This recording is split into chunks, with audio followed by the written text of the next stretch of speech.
Bom, pessoal, dando sequência aqui à nossa discussão sobre a Era Vargas, começamos aqui agora, né, a analisar o segundo momento do governo Vargas, né, da Era Vargas, que é o período da história que vai, né, de 1934, tá certo? Né, até 1937, que é conhecido como governo constitucional.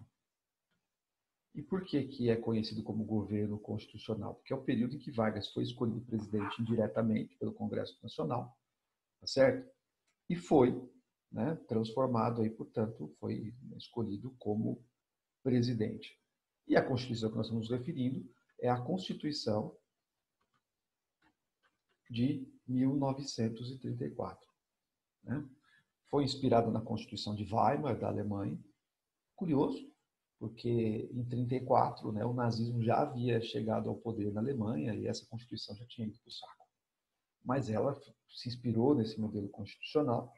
É a primeira Constituição do Brasil a incorporar, né, ampliar direitos civis e políticos, entre eles, aí, no caso, o voto feminino, o voto secreto, e é o primeiro a trazer em seu texto a noção de direito social.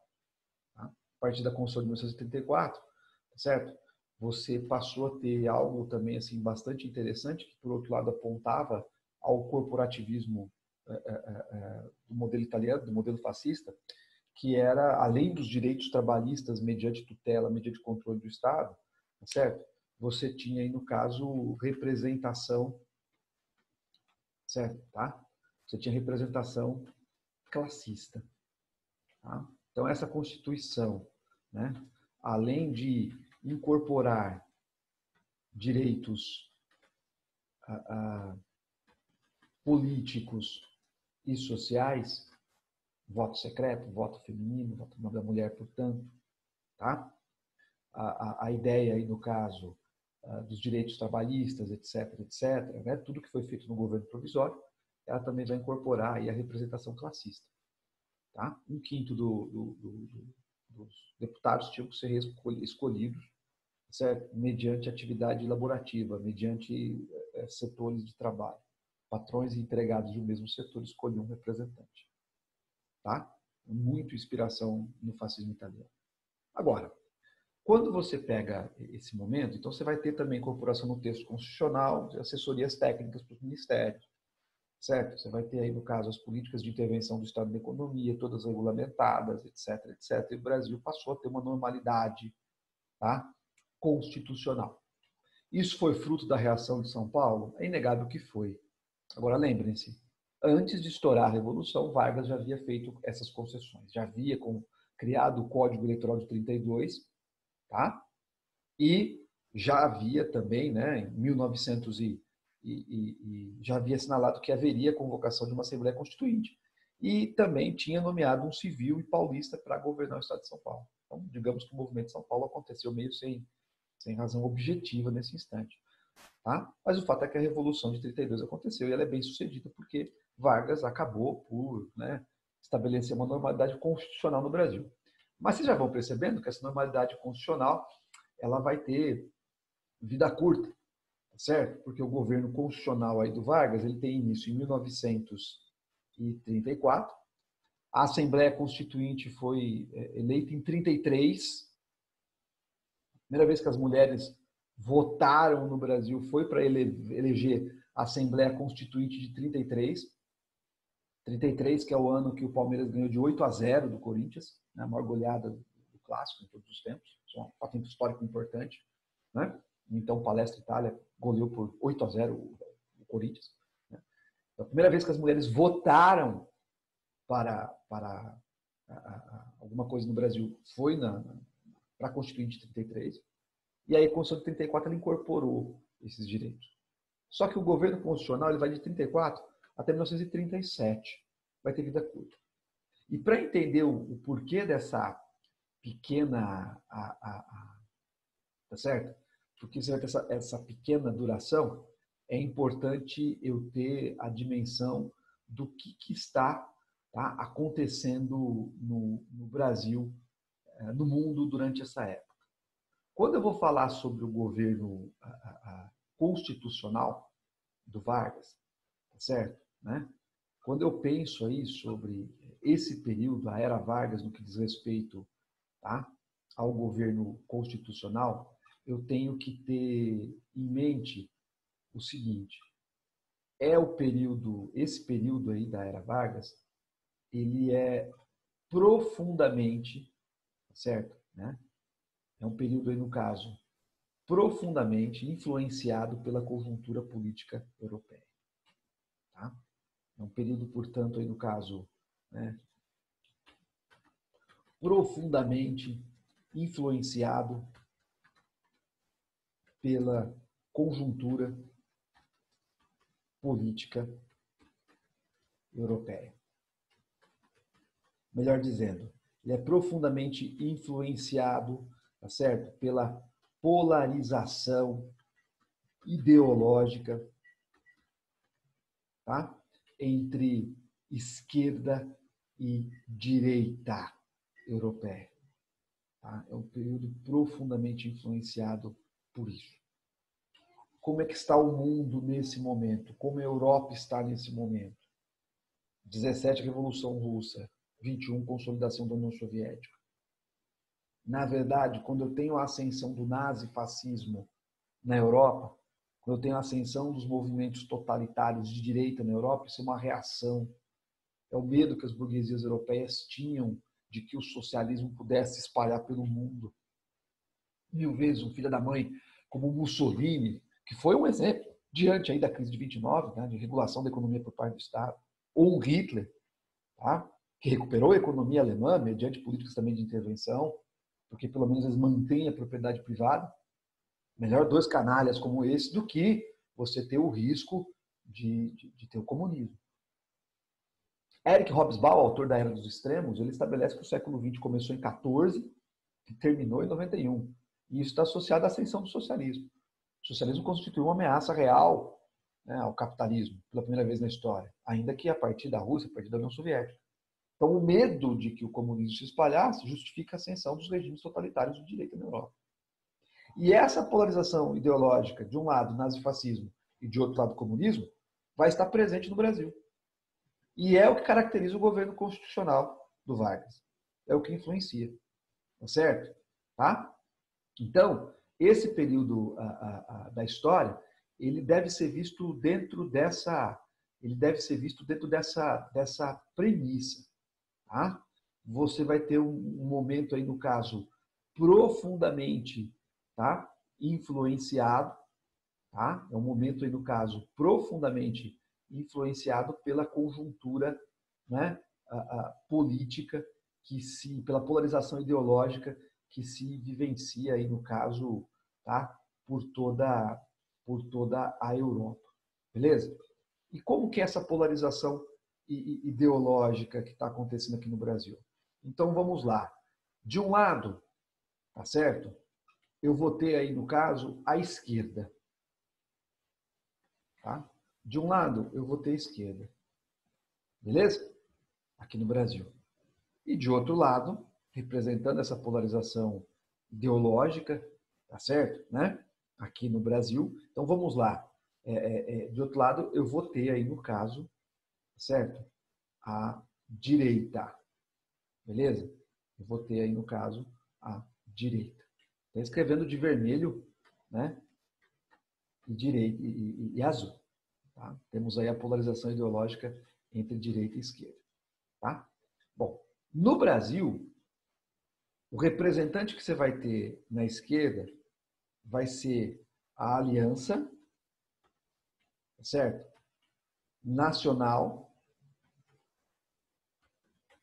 Libertadora. Você vai ter a Aliança Nacional Libertadora. Ok? Lembram do Luiz Carlos Prestes? Tá? Aquele tenente que saiu do Sul. Tá? Ok? Lembram? Né? Aquele cara que percorreu 24 quilômetros pelo interior do Brasil, no sentido de conscientizar, né, a população. tá? Com relação ao que estava acontecendo, etc, etc, etc. Pois é, né? É esse um ponto, tá? É esse o ponto. De um lado, nós temos aí a ANL, a Aliança Nacional Libertadora, liderada pelo Luiz Carlos, tá? Prestes, ex-tenente, né? Socialista, que não quis chefiar a Revolução de 30 e que agora se coloca aí, no caso, à esquerda do espectro político, à esquerda do próprio Partido Comunista Brasileiro, né? Tentando, através da Aliança Nacional Libertadora, conscientizar a população com relação ao que era o imperialismo, etc, etc, etc, né? Autonomia popular, e por aí vai, reforma agrária, etc, etc, etc. Agora, de outro lado, representando aí a extrema-direita, tá? Nós tínhamos aí, tá? A famosa ação integralista brasileira, ok? Cujo líder era o Plínio Salgado, tá? Inspirado no fascismo italiano, no nazismo alemão, na falange espanhola, no salazarismo em Portugal, ele é o representante, tá certo? Né? Ele é o representante, digamos assim, né, da visão de mundo fascista. Se os fascistas italianos tinham os camisas negras, os integralistas tinham os camisas verdes, certo? Né? Se os fascistas italianos, né, os nazistas alemães, tinham a saudação Heil Hitler com a mão estendida, os integralistas tinham a saudação da mão estendida com a expressão Anauê, uma saudação indígena. Mas como assim, professor? Integralista, meio nazista? Eles acreditam nessa ideia da superioridade racial? Não, eles acreditavam que a miscigenação era o caminho, defendiam isso como um valor brasileiro. Pegavam uma saudação indígena, Anauê, que significa união, etc, etc, etc. O braço direito levantado, tal como a saudação nazista, né? E aí se estendia a mão, gritando-se Anauê. Olha que interessante, tá? Quando você pega os integralistas, sabe qual era o lema deles? Deus, pátria e família. Então, quer dizer, buscavam aí um tradicionalismo, tá certo? Né? Bastante específico aí no caso, né? E se colocavam contra a visão de mundo da Aliança Nacional Libertadora e denunciavam, olha só, a ameaça do comunismo aí no caso. A AIB desejava estabelecer um Estado totalitário no Brasil, tal como o nazifascismo na Europa. Tá certo? Pensava que o caminho seria aquele que o próprio Vargas havia criado, mediante a estruturação de corporações que representariam aí os trabalhadores de diferentes segmentos. Uma hierarquia na sociedade muito rígida, tá certo? Né? Ok? Construindo aí um ideal de nação identificado com a própria noção de Estado. É o nazifascismo aqui no Brasil, certo? Muitos membros das Forças Armadas apoiavam o integralismo, certo? A Igreja Católica também apoiou o integralismo. O integralismo chegou a ter mais de 300 mil membros oficiais no Brasil. Tá? Certo? Então, quando eu vou falar da polarização ideológica que nós estamos falando entre um e outro aí no caso, tá? Essa polarização se manifesta na existência da Aliança Nacional Libertadora de um lado, tá? Na Aliança Nacional Libertadora de um lado, tá? Representando aí a esquerda no Brasil, pelo Luiz Carlos Prestes e as visões de mundo da própria esquerda, e de outro lado, né? Nós temos aí no caso, né? A formação, a existência da, né, ação integralista brasileira, tá? Representada aí pela figura do Plínio Salgado. Ok? Então, a polarização ideológica que nós assistimos, que se assistia na Europa, ok? Entre nazi e fascismo, vai se fazer presente, tá? Aqui no Brasil.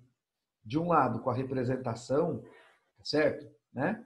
Da esquerda, ok? Na figura aí do Luiz Carlos Prestes, tá? Na figura do Luiz Carlos Prestes. E de outro lado, nós temos aí, no caso, à direita, na figura do Plínio de Arruda, no Plínio Salgado. A ANL, ela tinha um discurso que era visto como mais radical. Né? Era visto como mais radical. E em 1935, atenção, em 1935, a ANL, depois que o Luiz Carlos Prestes fez um discurso defendendo a deposição do Vargas, acusando o governo Vargas de ser um governo fascista, tá? Ela é colocada na ilegalidade. Tá? Então, em 1935, aí é um ponto que é importante, a ANL ela é colocada, né? Ela é colocada na ilegalidade.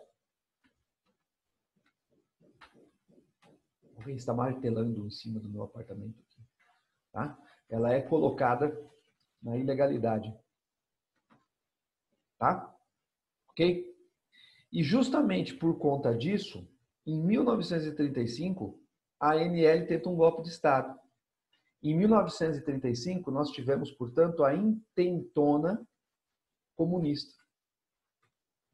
Tá? O que foi a intentona comunista? Uma tentativa de golpe por parte dela, para tentar tomar o poder. Sem uma articulação global, sem alguma coisa bem estruturada, tá certo? Né? Eles vão aí, no caso, tentar dar um golpe de Estado. Tá? Na verdade, o Luiz Carlos Prestes ele faz esse discurso acirrado contra o Vargas em 5 de julho de 35, acusando o Vargas aí de ser um governo fascista. É uma data em que estava se comemorando as revoluções de 22, o tenentismo, de 18 Forte de Copacabana de 22, e a revolta de São Paulo de 24, né, que também estourou no Rio Grande do Sul.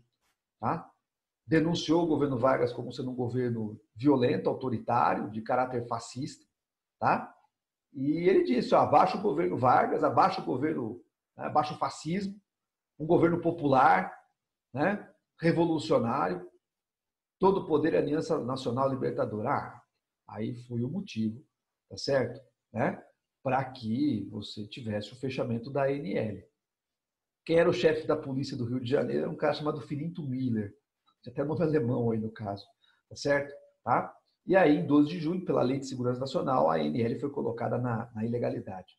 E aí, pessoal, em novembro de 35, você vai ter a intentona comunista, que é essa tentativa, tá certo? Né?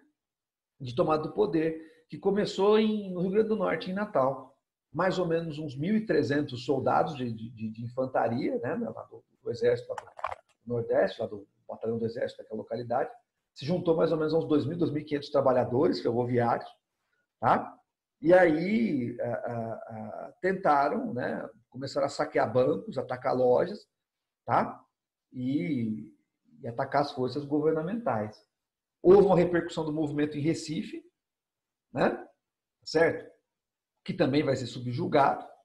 E aí, né, você tem aí, no caso, o pessoal debandando e, né, fugindo, certo? Né, daquela localidade. Tá? Esse movimento também vai acontecer no Rio de Janeiro. Então, Natal, Recife e Rio de Janeiro são os locais em que a intentona comunista, tá? Vai tentar acontecer. Né? No Rio de Janeiro, né, é o regimento lá da Praia Vermelha, intentona comunista. Tá? Vai haver alguns confrontos ali no caso, né? Enfim, entre militares. O Rio de Janeiro talvez tenha sido palco, né, de uma ação mais articulada. Só que a intentona comunista, tá? Vai dar errado. Milhares de pessoas aí no caso vão ser presas, tá? Né? Não somente quem se envolveu na intentona comunista, mas parente, né, amigos, pessoas que não tinham nada a ver com aquilo, até vizinho de quem era da intentona acabou sendo preso. E isso deu a Vargas a condição de governar dentro de um quadro de estado de emergência, tá certo? Né? Quase que equiparado a uma perspectiva de estado de guerra, tá? Ok? Então você tinha um estado de sítio aí nos 30 primeiros dias, eles vão sendo prorrogados, começa a haver uma verdadeira caça às bruxas, né? Sobre uma ameaça comunista que que exigia, tá certo? Tá? A cada momento. E aí, pessoal, o que é interessante, quem está entrando comunista é em 35, tá certo? Em 35. E as eleições presidenciais, elas estavam marcadas, tá? Elas estavam marcadas, tá? Para 37. Então, basicamente, ó, 35, né, você tem intentona comunista, beleza? Que foi, né, derrotada pelo governo, tá? Ok? E você tem aí, durante esse período aí de 35, tá? Até 36, né? Uma verdadeira caça às bruxas aí, no caso, uma caça aos comunistas, né? E basicamente também todos aqueles que eram, né, considerados uma ameaça por parte do governo. E você tinha eleições marcadas para janeiro de 37, tá? Desculpa, para janeiro de 38, tá? Janeiro de 38. E é esse o ponto que a coisa fica interessante, tá? Quando eu vou analisar essa conjuntura de polarização ideológica, eu tenho que ter uma coisa muito, muito claro, que esse contexto como um todo ele vai ser decisivo para o que vai acontecer agora na sequência. Tá? Eu estou no ano de 1937. Tá? Estamos no ano de 1937. E é interessante que em janeiro você vai ter as eleições. Tá? Em janeiro de 1938 você teria eleições. É interessante também você observar que até os candidatos já haviam sido anunciados. Tá certo? Armando Salles de Oliveira, que era governador de São Paulo, tá? Ele era apoiado aí, né, pela chamada União Democrata Brasileira, tá? Era o nome assim de uma oposição liberal ao varguismo. De outro lado, você tinha o José Américo de Almeida, tá? Tenente, ok? Um paraibano. Era considerado candidato do governo, o José Américo de Almeida. E os integralistas que acabaram indicando o candidato, o Plínio Salgado. Tá certo? Tá?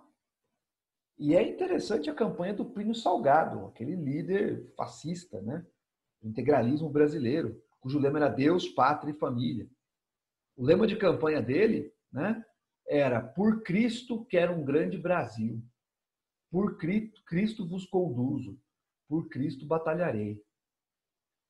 Tá? Vou acabar com os comunistas, tá certo? Tá?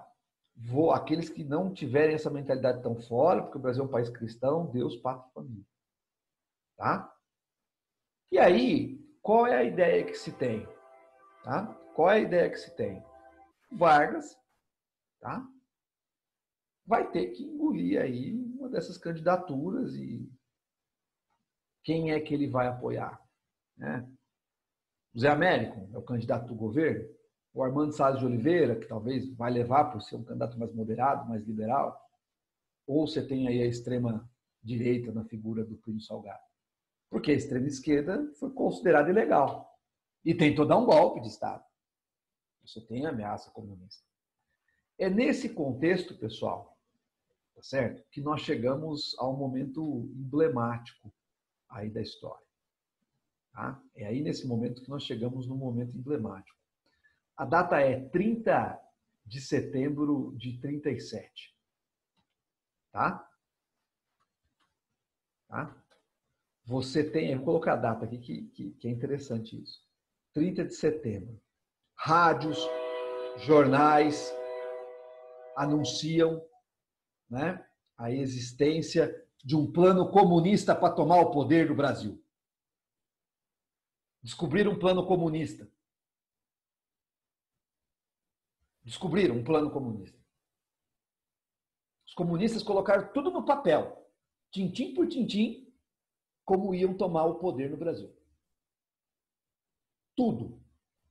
Detalhando tudo, item por item, de como que eles tomariam o controle das rádios, né? Como é que eles tomariam o controle dos jornais? Como é que eles invadiriam escolas, matariam professores, padres, crianças, caramba.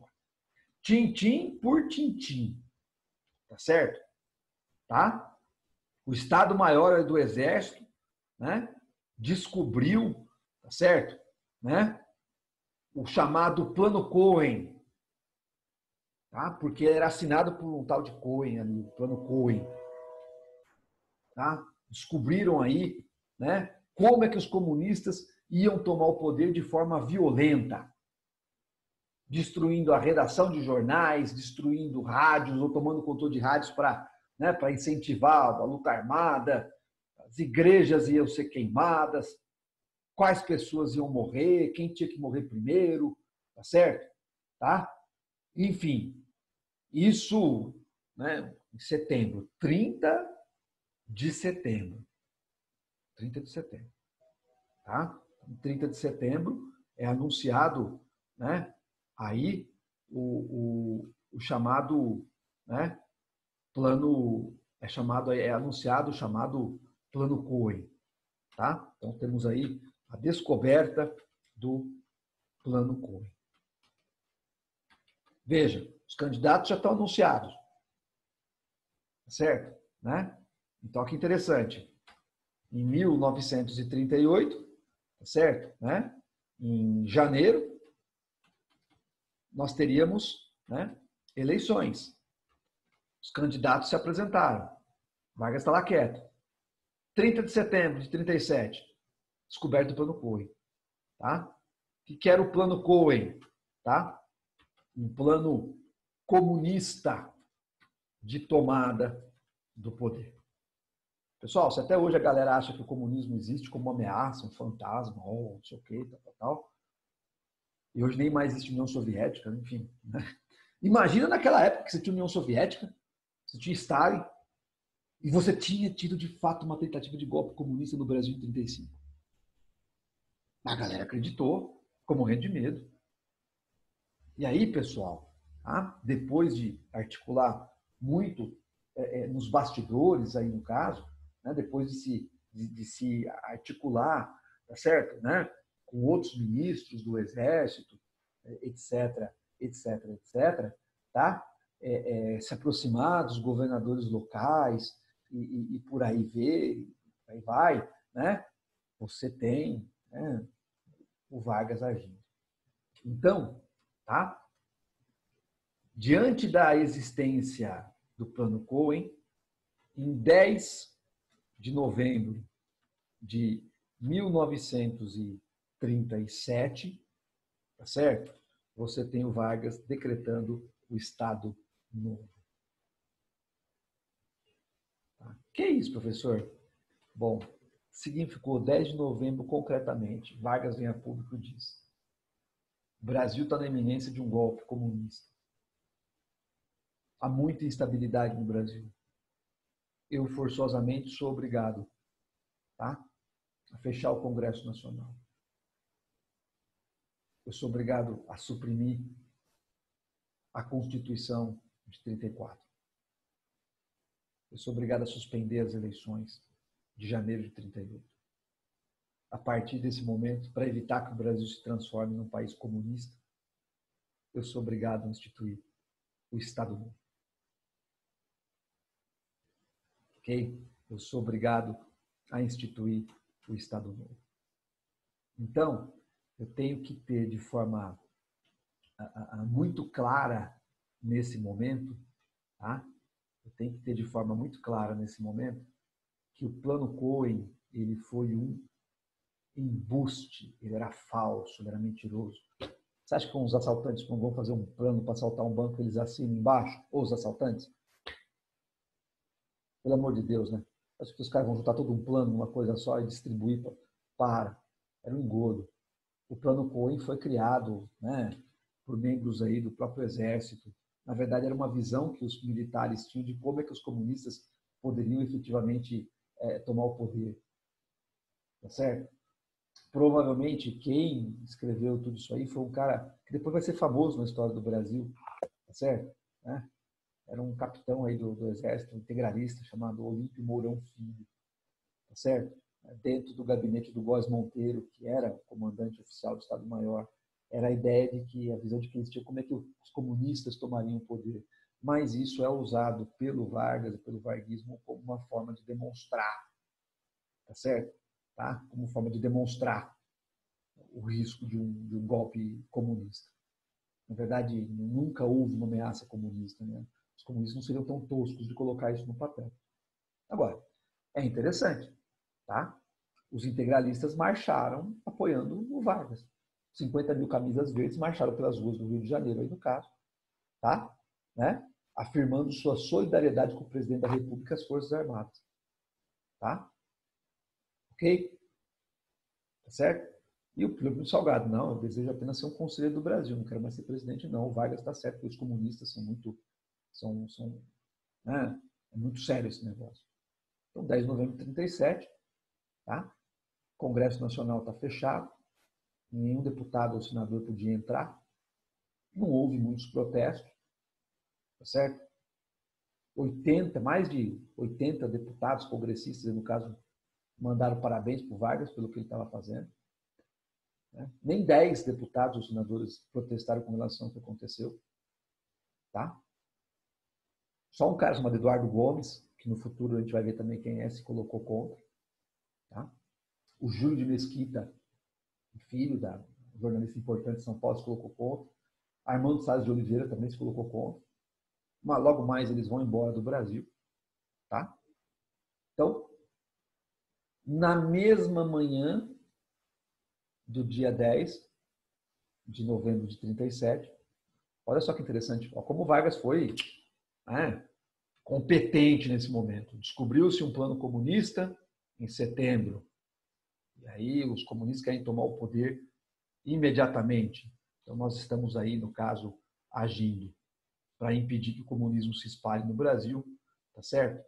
Eu estou aqui, né, instituindo o Estado Novo. Fecho o Congresso, suspendo as eleições são canceladas, né? A Constituição de 34 não vale mais, mas para ninguém falar que nós não temos uma normalidade constitucional, está aqui, tá certo? Uma nova Constituição. Competente o Vargas, hein? Lógico que tudo isso, né, institui aí o momento em que nós vamos iniciar a ditadura do Vargas. Falar sobre Estado Novo, tá certo? Falar sobre Estado Novo é falar do período da nossa história em que nós vamos assistir, tá certo? A ditadura varguista, tá? E essa ditadura vai até 1945. Bom, vamos discutir, né, o Estado Novo e o seu significado num outro momento. Tá certo? Muito bem. Agradeço aí, né, a atenção de vocês nesse momento. Até uma próxima.